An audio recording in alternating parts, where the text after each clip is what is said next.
오늘은 사무엘상 31장에 나오는 아주 깊고 무거운 기록을 살펴볼 거야. 사무엘상 31장이요. 어떤 이야기인데요? 막 엄청 무서운 이야기인가? 이스라엘의 첫 번째 왕이었던 사울 왕의 가장 슬프고도 끔찍했던 마지막 날에 대한 이야기란다. 자, 눈을 감고 한번 상상해 보렴. 네, 눈 감았어요? 지금 밖에서 부는 이 비바람 소리보다 훨씬 더 무서운 폭풍이 몰아치고 있어. 여기는 길보아라는 이름의 아주 높고 험한 산이야. 길보아산이요? 왠지 벌써 으스스해요. 그렇지. 그런데 저 멀리서 막 땅이 쿵쿵 울리는 소리가 들려오지. 무시무시한 철기 무기로 꽉 무장한 적국, 그러니까 블레셋 군대들이 새까맣게 몰려오고 있던다. 철기 무기요. 그럼 엄청 날카롭고 단단한 칼이랑 창을 들고 있다는 거잖아요. 그럼 이스라엘 군인들은 어떻게 해요? 그래, 이스라엘 군인들은 너무나 겁에 질려버렸지. 그들은 막 챙챙거리는 무기 소리하고 그 블레셋 군인들의 무서운 함성 소리에 그만? 등을 돌리고 도망친 건가요? 맞아. 완전히 전의를 상실하고 등을 돌려 도망치기 시작했단다.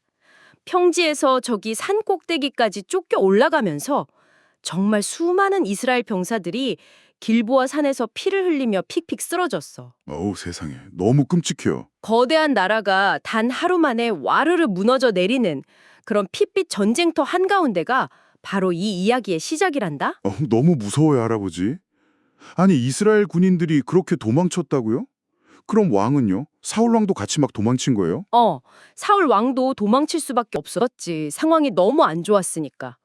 하지만 블레셋 군대는 사울 왕하고 그의 아들들을 끝까지 아주 무섭게 뒤쫓아갔어. 독수리처럼요? 그렇지. 독수리가 먹이를 노리듯이 바짝 추격했단다.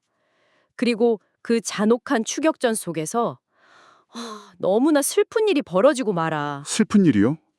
설마 잡힌 거예요? 사울 왕의 세 아들 아비나답, 말기수아 그리고 그 요나단이 그만 적들의 칼과 화살에 맞아 전사하고 만단다.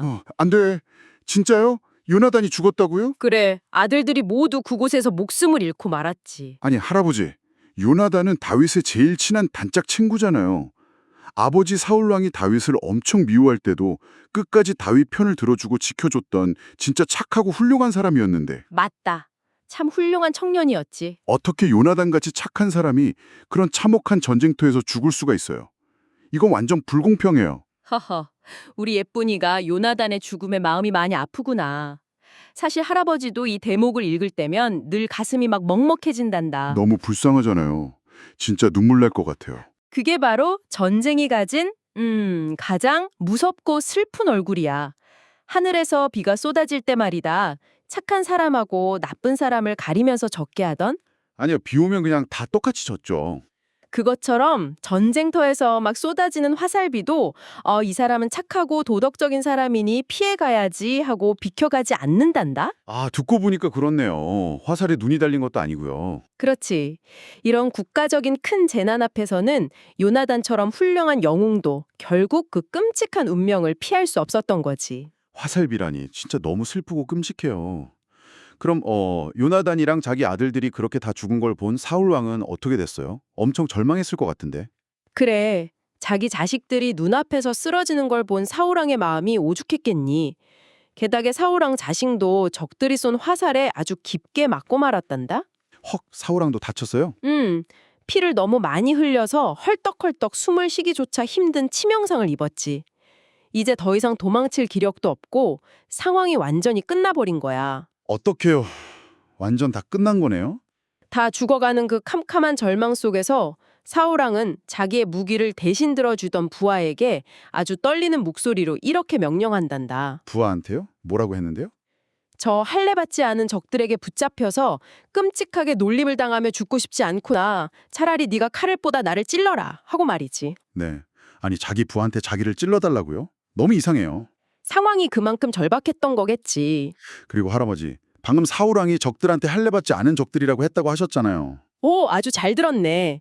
그랬지. 다 죽어가는 완전 다급한 상황인데 할례받지 않은 이라는 게 도대체 무슨 뜻이길래 굳이 죽기 직전에 그런 말을 한 거예요? 허허, 우리 강화지가 아주 날카로운 질문을 했는걸.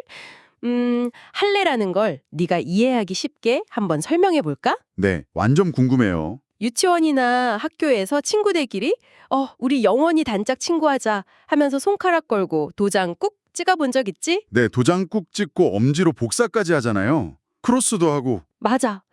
고대 이스라엘 사람들에게 할례라는 건 나는 하나님을 너무너무 사랑하고 하나님의 말씀대로 살아가는 거룩한 백성이에요.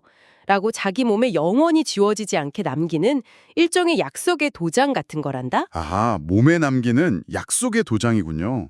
그럼 뭔가 되게 소중한 거네요. 그렇지. 그러니까 사울 왕이 블레셋 군대 보고 할례받지 않은 적들이라고 부른 건 저 녀석들은 하나님이 누군지도 전혀 모르고 착하게 사는 게 뭔지도 모르는 야만적인 놈들이라는 뜻이지. 자기들 맘대로 나쁜 짓만 골라 하는 무서운 사람들이라는 뜻이구나. 정확해. 사울 왕은 이미 피를 많이 흘려서 자기가 죽을 거란 걸 알고 있었어. 그가 진짜 두려워했던 건 단순한 죽음이 아니었단다. 죽는 게 안 무서웠다고요? 그럼 뭘 무서워한 건데요? 이스라엘의 첫 번째 왕이라는 그 높고 멋진 자존심이 하나님도 모르는 저 나쁜 사람들의 손에 넘어가서 구경거리가 되고, 아, 놀림받을까 봐요. 그렇지. 매를 맞으면서 침뱉음을 당하는 그런 부끄러움과 수치심을 도저히 견딜 수가 없었던 거야. 그래서 부하에게 차라리 나를 빨리 죽여달라고 한 거지. 아, 자기 자존심 때문에 더 무서워했던 거군요. 근데 그래도 그렇지. 자기가 모시는 왕을 어떻게 찔러요? 그 부하는 엄청 덜덜 떨었을 것 같은데요? 내 말이 딱 맞아. 그 부하는 차마 자기가 섬기는 왕에게 감히 칼을 댈 수가 없어서 너무 무서워 벌벌 떨며 그 명령을 거절했어. 다행이다. 제가 부하라도 절대 못 찔렀을 거예요. 그러자 사울 왕은 참 끔찍한 결정을 내리고 만단다. 부하가 못하겠다고 하니까 스스로 자기 칼을 땅에 뾰족하게 세워두고 그 칼 위로 자기 몸을 던져서 엎드려져 버렸어. 헉, 진짜요? 스스로 목숨을 끊은 거지. 세상에, 자기가 자기 칼에요? 어우, 너무 비참해요. 왕인데 마지막이 너무 초라하잖아요? 그럼 그 부하는 어떻게 됐어요? 부하 역시 자기가 지켜야 할 왕이 눈앞에서 스스로 목숨을 끊는 것을 보고 너무나 큰 충격과 슬픔에 빠졌단다. 저 같아도 멘붕 왔을 것 같아요. 그래서 결국 그 부하도 왕을 따라 자기 칼 위에 몸을 던져서 죽고 말았어. 길보아 산이라는 거대한 산은 그렇게 사울과 그의 세 아들과 끝까지 곁을 지켰던 부하들이 모두 피를 흘리며 쓰러진 끔찍한 무덤이 되어버렸지. 너무 슬프고 완전 암울해요, 할아버지. 아니, 왕이랑 군대가 다 죽었으면 평화롭게 마을에 남아있던 일반 백성들은 어떻게 됐어요? 소문 듣고 엄청 무서웠겠다. 오, 전쟁의 진짜 비극이 바로 그거란다. 왕과 군대가 산에서 전멸했다는 소식이 산 아래 요단강 건너편에 평화로운 이스라엘 마을들까지 빛의 속도로 퍼져나갔어. 막 카톡 퍼지듯이 쫙 퍼졌겠네요. 그렇지. 백성들은 너무 무서워서 짐을 제대로 챙길 새도 없이 자기들이 정성껏 갖고 온 예쁜 집과 밭을 다 내버려두고 뿔뿔이 달아나 버렸단다. 살려면 도망가야죠. 어떻게 집 다 놔두고. 그리고 이스라엘 백성들이 도망간 그 텅 빈 마을에 무섭게 쳐들어온 블레셋 사람들이 우르르 몰려와서 자기들 집처럼 살아버리게 된 거야. 네, 남의 집을 뺏어서 그냥 산다고요? 진짜 나빠요. 완전 나라가 엉망진창이 되었네요. 그런데 우리 꼬마 아가씨, 진짜 잔혹한 이야기는 그 다음 날 시작된단다. 헉, 아직도 잔혹한 이야기가 남았어요? 날이 밝자 블레셋 사람들이 이제 죽은 이스라엘 군인들의 옷이나 반짝이는 칼 같은 물건들을 빼앗으러 길보아 산을 어슬렁어슬렁 올라왔어. 전리품 챙기려고 온 거구나. 그러다 바닥에 차갑게 쓰러져 있는 사울 왕하고 세 아들의 시체를 발견하게 된 거지. 그들은 아주 신이 났던다. 신이 났다고요? 사람 시체를 보고요? 완전 이상한 사람들이네. 적군의 왕이 죽었다는 건 그들에게 엄청난 승리의 트로피였거든. 그렇게 해서 그들은 사울 왕의 시체를 발견하자마자 아주 잔인하게도 왕의 머리를 싹둑 베어내고 입고 있던 반짝이는 갑옷을 홀라당 벗겨버렸어. 으아, 너무 잔인해요. 아무리 적국이고 전쟁에서 이겼다고 해도 그렇지 한 나라의 첫 번째 왕이었는데 머리를 자르다니요. 진짜 선 넘었네요. 안타깝게도 거기서 끝이 아니란다. 그들은 뺏은 사울 왕의 갑옷을 자기들이 믿는 가짜 여신의 신전인 아스타로 신상 옆에 떡하니 전시해 두었어. 자기들 신이 이겼다고 자랑하려고요. 그렇지. 우리가 믿는 신이 이스라엘 하나님을 이겼다. 라고 막 동대방네 자랑하듯이 말이야. 그리고 그 머리가 잘린 사울의 시체는 벳산이라는 아주 큰 성벽에 밧줄로 칭칭 감아서 매달아 버렸어. 성벽에요? 왜요? 길을 지나가는 모든 사람이 그 비참한 모습을 볼 수 있도록 덜렁덜렁 매달아 버린 거지. 일종의 경고이자 조롱이었어. 헉, 안 돼. 그건 정말 너무 나빠요. 진짜 너무 수치스럽고 창피하잖아요. 오, 듣기만 해도 끔찍하지. 할아버지, 아까 사울 왕이 죽기 직전에 제일 무서워했던 게 바로 적들한테 놀림당하는 거였잖아요. 그래서 스스로 목숨까지 끊었는데 결국 자기가 제일 피하고 싶었던 그 끔찍한 일을 당하고 만 거네요. 결과적으로 그렇게 되어버렸지. 어떻게 이스라엘 첫 번째 왕의 마지막이 이럴 수가 있어요. 너무 비참해요. 그래. 이 대목에서 우리는 아주 깊은 생각에 잠기게 된단다. 사울은 아까 네가 말한 대로 이스라엘의 첫 번째 왕이었어. 처음 왕이 되었을 때는 구름대처럼 사람들이 몰려들었고 누구보다 키도 크고 아주 멋지고 늠름했지. 맞아요. 처음엔 멋있었다고 했죠. 하지만 결국 성벽에 매달린 머리 없는 시체로 끝나버렸지. 우리 손녀 어릴 때 레고 블록으로 장난감성을 아주 높이 쌓아본 적 있지. 네. 완전 천장까지 닿게 엄청 높이 쌓았다가 동생이 실수로 툭 치고 가서 와르르 다 부서진 적 있어요. 그때 엄청 울었는데. 그랬지. 사울 왕의 삶이 바로 그 겉보기엔 화려하지만 속은 텅 빈 그 장난감 성과 같았단다. 장난감성이요?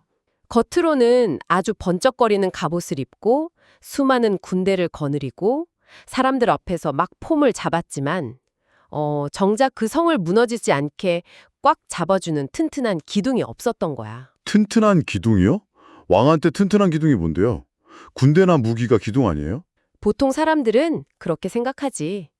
하지만 진짜 기둥은 바로 하나님이 무엇을 기뻐하시는지 날마다 묻고 자기 고집을 꺾고 올바른 길을 선택하는 순종적이고 맑은 마음이란다. 아, 마음의 기둥이요?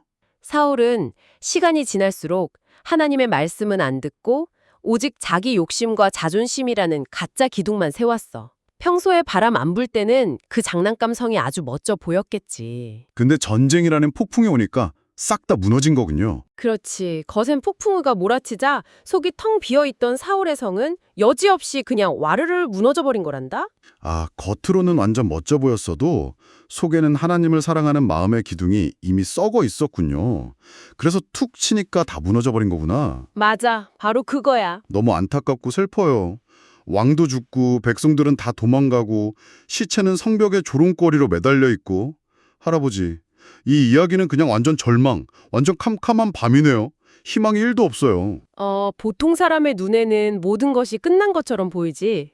하지만 이 이야기에는 반전이 숨어 있단다. 진짜 위대한 이야기는 언제나 가장 캄캄한 어둠 속에서 아주 작은 빛이 반짝거리며 시작되는 법이거든. 네, 빛이요? 아니, 시체가 성벽에 매달려 있는데 거기서 어떻게 빛이 나요? 이 절망의 끝에서 이야기의 분위기를 완전히 뒤집어버리는 엄청난 용기쟁이들이 등장하거든. 용기쟁이요? 누군데요? 그곳에서 아주 멀리 떨어진 요단강 건너편 길르앗 야베스라는 마을에 사는 사람들이 있었어. 그들이 블레셋 사람들이 사울 왕에게 저지른 이 끔찍한 만행을 우연히 전해 듣게 되었지. 야베스 사람들이요? 소문 듣고 그 사람들이 뭘 어쨌는데요? 야베스 마을의 용감한 군인들이 그 소식을 듣자마자 그 자리에서 벌떡 일어났어. 그리고는 아무것도 보이지 않는 캄캄하고 무서운 밤에 무기를 챙겨 들고 묵묵히 밤새도록 먼 길에 걸어가기 시작했지. 밤새요? 어딜 향해서요? 적군인 블레셋 군대가 바글바글하게 진을 치고 있는 그 위험천만한 벳산 성벽까지 몰래 잠입했던다. 진짜요? 그리고 성벽에 몰래 올라가서 밧줄을 끊고 매달려 있던 사울 왕하고 그 아들들의 끔찍한 시체를 조심스럽게 내려서 어깨에 짊어졌어. 대박. 그러고는 들키지 않게 자기들의 마을인 야베스로 다시 가져왔단다. 아니, 할아버지, 그거 완전 미션 임파서블이잖아요. 들키면 그 사람들도 다 잡혀 죽는 거 아니에요? 죽고도 남지? 블레셋 군대가 얼마나 무서운데. 아니, 근데 도대체 왜요? 제가 야베스 사람이라면 절대 안 그럴 것 같아요. 사울왕은 이미 죽었잖아요. 그렇지. 게다가 나라도 망했고 왕은 하나님한테 벌 받아서 죽은 거라는 소문도 동네에 쫙 났을 텐데 왜 자기들이 죽을지도 모르는 그 무서운 밤길을 걸어가서 그것도 머리도 없는 끔찍한 시체를 구해온 거예요. 저는 진짜 이해가 안 가요. 당연히 이해가 안 가겠지. 요즘 세상 사람들의 머리로는 절대 계산이 안 되는 행동이니까. 그 이유를 알기 위해서는 시간을 아주 오래전, 그러니까 옛날 이야기 속의 옛날 이야기로 한번 되돌려야 한단다. 옛날 이야기 속의 옛날 이야기요? 뭔데요? 사울이 아주 젊고 늠름했을 때, 이스라엘의 첫 번째 왕이 막 되었을 때의 일이야. 이 야베스 마을 사람들에게 엄청난 위기가 찾아왔었지. 암몬이라는 아주 나쁘고 잔인한 족속들이 야베스 마을을 빙 둘러싸고는 이렇게 협박했단다. 뭐라고 협박했는데요? 돈 내놓으라고요? 너희들의 오른쪽 눈알을 다 뽑아버리겠다. 그래야 너희를 살려주겠다. 하고 말이지. 와, 누나를 뽑아요? 진짜 너무 무섭고 징그러워요. 끔찍하지? 야베스 사람들은 너무 무서워서 살려달라고 엉엉 울며 빌었어. 그때 이 안타까운 소식을 들은 젊은 사울 왕이 하나님의 영에 크게 감동해서 불같이 화를 내며 이스라엘 군대를 이끌고 번개처럼 달려왔단다? 와, 타이밍 진짜 영화 같네요. 그렇지. 그리고 암몬 사람들을 단숨에 싹 다 무찔러 버리고 덜덜 떨고 있던 야베스 사람들을 완벽하게 구출해 주었지. 우와, 사울왕이 진짜 멋진 백마탄 왕자님처럼 짠하고 구해줬군요. 완전 영웅이네. 그렇단다. 사울왕의 생애에서 가장 찬란하게 빛났던 첫 번째 승리. 그 은혜를 입은 사람들이 바로 이 길르한 야베스 사람들이었던 거야. 수십 년이라는 아주 긴 세월이 흘렀지만 이들의 마음속에는 우리가 가장 두렵고 죽을 것 같았을 때 우리를 구해준 그 은혜를 절대 잊지 않겠다는 뜨거운 불씨가 아직도 타오르고 있었던 거지. 아, 세상에. 그래서 간 거군요. 이제 좀 이해가 가니? 네, 사울왕이 비록 마지막엔 실패한 왕이 되었고 막 시차가 되어서 적들한테 조롱받고 있어도 이 야베스 사람들에게는 자기들 눈을 지켜주고 목숨을 구해준 영원한 생명의 은인이었던 거네요. 맞아. 세상 모든 사람이 실패한 사울 왕에게 돌을 던지고 손가락질을 해도 야베스 사람들은 그 옛날의 은혜를 갚기 위해 그 캄캄하고 위험한 밤길을 걸어간 거야. 한번 상상해 보렴. 아무도 알아주지 않는 밤, 어깨에 무거운 시신을 짊어지고 거친 숨을 내쉬면서 묵묵히 걸어가는 야베스 사람들의 발걸음 소리를. 진짜 멋있어요. 눈물 날 것 같아요. 그들의 발걸음은 자칫 끔찍하고 잔혹한 전쟁 이야기로만 끝날 뻔했던 이 성경의 한 페이지를 인간의 따뜻한 의리와 빛나는 용기가 담긴 아주 숭고한 이야기로 바꿔놓았단다. 할아버지 이야기를 들으니까 막 마음이 찡해요. 그럼 무사히 시체를 마을로 가져와서는 어떻게 했어요? 그들은 가져온 시체를 불로 깨끗하게 화장을 하고 남은 뼈들을 잘 추려서 아주 커다랗고 평화로운 에셀나무 아래에 정성껏 묻어주었어. 다행이다. 진짜 정성스럽네요. 훼손되고 망가진 시신이 더 이상 모욕당하지 않도록 그들이 할 수 있는 최고의 예의를 갖춘 거지. 그리고 그 무덤 앞에 엎드려서 무려 7일 동안이나 밥도 먹지 않고 엉엉 울며 실패하는 왕의 마지막 가는 길을 깊이 슬퍼해 주었단다. 아무도 거들떠보지 않던 비참한 왕의 장례식을 그들이 가장 완벽하고 따뜻하게 치러준 거야. 와, 야베스 사람들 진짜 너무 멋있어요. 겉으로만 번쩍번쩍하고 속은 텅 비어있던 사울왕이랑 완전 다르네요. 진짜 찐어른 같아요. 허허, 우리 손녀가 오늘 이야기의 핵심을 아주 정확히 짚어냈구나. 네 말이 딱 맞아. 오늘 우리가 깊이 다이빙해본 이 사무엘상 31장의 이야기는 우리에게 아주 강력한 비밀을 하나 알려준단다. 비밀이요? 어떤 거요? 사울왕은 키가 아주 컸고 번쩍이는 갑옷을 입고 있었고 이스라엘의 왕이라는 높은 자리에 앉아 있었지만 결국 가장 무섭고 슬픈 마지막을 맞이했지. 왜냐하면 그 속에는 하나님을 믿고 순종하는 튼튼한 마음이 없었기 때문이야. 아까 말한 장난감성처럼요? 그렇지. 반면에 이 야베스 사람들을 보렴. 그 사람들은 화려한 왕관을 쓴 것도 아니고 대단한 권력이 있는 것도 아니었지만 마음속에 은혜를 잊지 않는 착한 마음과 그것을 행동으로 옮기는 진짜 용기가 있었어. 진짜 용기요? 세상에서 우리가 가져야 할 가장 튼튼한 힘은 눈에 보이는 화려한 껍데기나 스펙이 아니란다.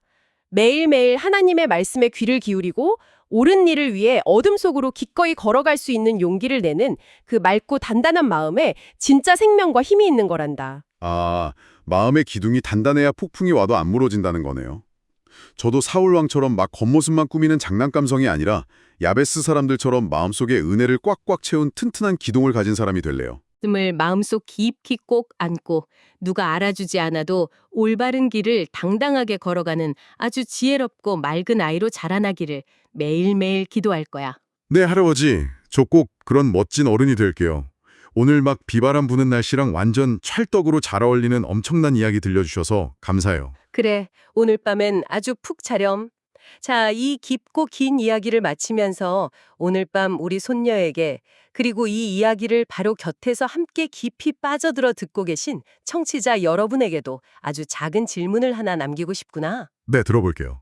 만약 여러분의 삶에 아무도 도와주지 않는 아주 캄캄하고 무서운 밤이 찾아온다면, 혹은 당신에게 예전에 큰 은혜를 베풀어 주었던 누군가가 지금 세상 모든 사람에게 손가락질을 받고 절망에 빠져 성벽에 매달려 있다면, 어우, 상상만 해도 너무 막막해요. 당신은 그 사람을 위해 나의 위험을 무릅쓰고 그 어둠 속을 기꺼이 걸어 들어갈 수 있는 그런 야베스의 용감한 사람이 될 수 있을까? 진짜 엄청난 질문이네요. 우리의 삶을 지탱하는 진짜 튼튼한 힘은 과연 무엇인지 그 질문을 마음속에 품고 고요히 상상해 보길 바란다.